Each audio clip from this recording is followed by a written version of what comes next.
The iPhone 15 Pro and Pro Max made their debut at Apple's annual fall event on Tuesday.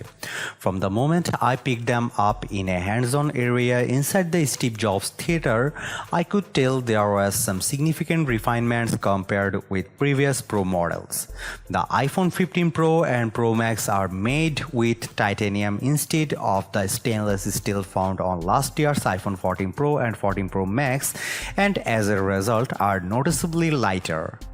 In recent years, Apple used its Pro phones to push the envelope with tech advances while keeping the standard models with the previous year's tech, likely to reduce costs and incentivize upgrading to the pricier premium models.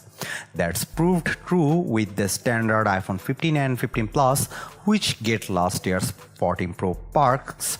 The iPhone 15 Pro and Pro Max carry on this tradition, and since rumors of an iPhone 15 Ultra were unfounded, these are Apple's most advanced phones yet. The iPhone 15 Pro and Pro Max have slightly rounded edges, which feels better in hand. Mind you, I had about 30 minutes to try them out in a very crowded demo room, but the lighter weight and less bulky feel left a positive impression.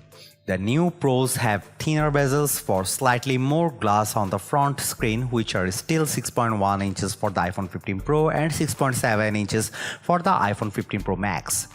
As for colors, the iPhone 15 Pro and Pro Max come in 4 metallic hues: traditional black and white titanium, as well as a blue titanium and a natural titanium with a gray tone.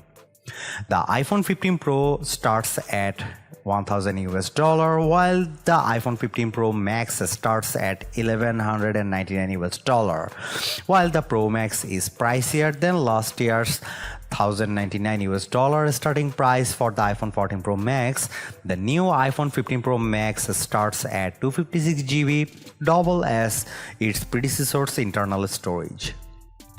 Pre-orders for the iPhone 15 Pro and 15 Pro Max start on Friday, and the phones will go on sale in Apple stores and online next Friday, September 22.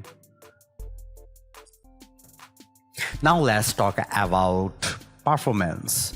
The A70 Pro is the world's first 3nm chip, and it means business. Apple is making the biggest noise about the new 6-core GPU, which is up to 20% faster and enables hardware accelerated ray tracing in games.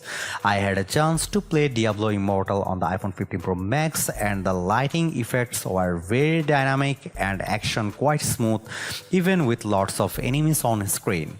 The CPU inside the A17 Pro is 10% faster, and the neural engine is up to 2x faster, which can help with features like autocorrect and personal voice in iOS 17.